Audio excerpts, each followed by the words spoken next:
et merci d'être à l'écoute de cette nouvelle vidéo. N'oubliez pas de vous abonner à ma chaîne YouTube et n'hésitez pas à rejoindre mon groupe des livres dans mon cœur. Aujourd'hui, je vous présente une trilogie de Corinne Falbet-Desmoulins.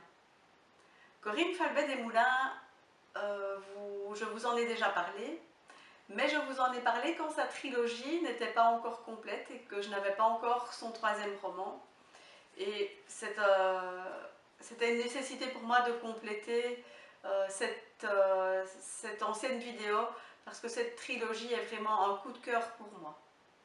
Alors pour vous qui ne la connaissez peut-être pas encore, Corinne Falbet-Desmoulins a écrit pas mal avant cette trilogie. Elle a d'ailleurs reçu de nombreux prix littéraires pour ses nouvelles et pour ses poésies qu'elle a écrites précédemment.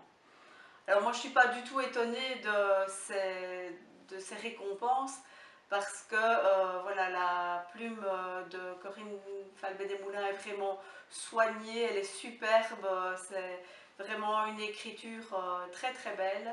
Et voilà, il faut savoir que Corinne Falbet-Desmoulins était professeure des écoles auparavant et que maintenant elle écrit à temps plein. Et donc c'est vraiment quelqu'un qui est passionné par l'écriture. Je vous présente donc un par un chacun des livres de cette trilogie. Vous avez en premier Les cadeaux du cœur,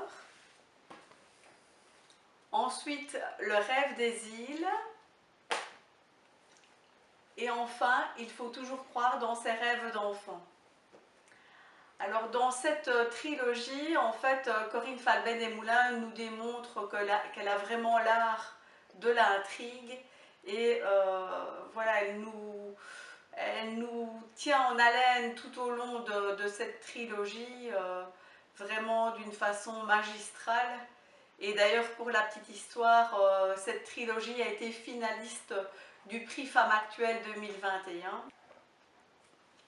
Dans chacun des tomes de cette trilogie, il y a une intrigue et je vais dire qu'il faut vraiment arriver à la fin du livre pour découvrir le résultat de l'intrigue parce que Corinne Falbet-Desmoulins fait preuve vraiment de beaucoup d'imagination et donc voilà, moi je ne suis pas parvenue à imaginer la fin de l'histoire avant que ça ne soit dévoilé par l'auteur elle-même. Donc dans la première histoire, on découvre que Romane a perdu sa mère vraisemblablement dans un naufrage en bateau, mais les circonstances sont assez floues. Et donc c'est vraiment au terme du roman qu'on saura exactement ce qui s'est passé. Dans la deuxième histoire, on est plus dans des choses intérieures, avec la tante de Romane qui s'appelle Violaine, qui est malentendante et qui voilà, a des états d'âme et on se demande un petit peu voilà, si ce qu'elle ressent est fondé ou pas. Mais j'ai pas envie de vous en dire beaucoup plus parce que je préfère vraiment vous laisser découvrir. Et dans le troisième tome, là on constate que Violaine est suivie par quelqu'un, par un individu, et puis elle reçoit des lettres anonymes et voilà, on apprend vraiment assez loin dans l'histoire quelle est l'origine de ces lettres et on découvre si oui ou non il y a un lien entre les deux. Mais ce qu'il faut retenir dans toutes ces histoires, c'est vraiment ce sont les personnages qui sont extrêmement attachants.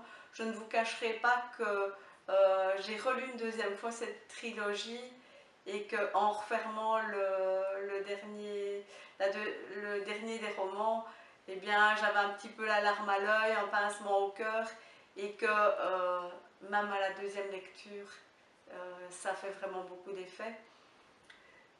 Et quelque chose qui est aussi remarquable, c'est la profonde empathie de Violaine dans le roman, mais j'ai envie un peu de dire que Violaine, c'est un petit peu Corinne Falbet-Desmoulins avec beaucoup d'empathie, d'écoute et alors une attention toute particulière sur le handicap de Violaine qui est malentendante. Alors je vous rappelle les titres de cette trilogie: Les cadeaux du cœur, Le rêve des îles et Il faut toujours croire en ses rêves d'enfant. Et en attendant une prochaine vidéo, surtout lisez.